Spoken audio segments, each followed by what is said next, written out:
In this video article, human adult fibroblasts are reprogrammed to generate pluripotent stem cells using retroviral vectors.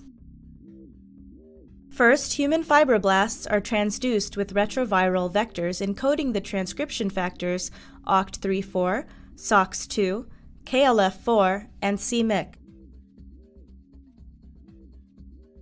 The infected fibroblasts are cultured on mouse embryonic feeder cells for 14 to 28 days.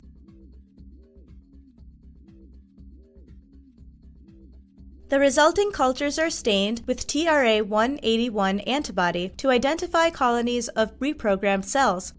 Positive colonies are then transferred to MEF-containing plates for expansion. Immunocytochemical staining confirms the expression of pluripotency markers and establishment of pluripotent stem cell lines. Additional studies should then be performed to further characterize the lines.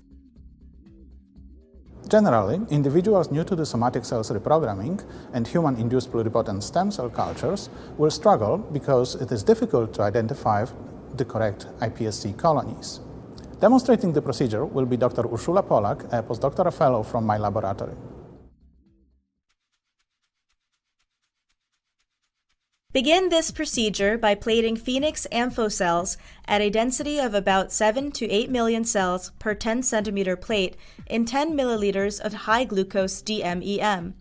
Place in the incubator and culture overnight.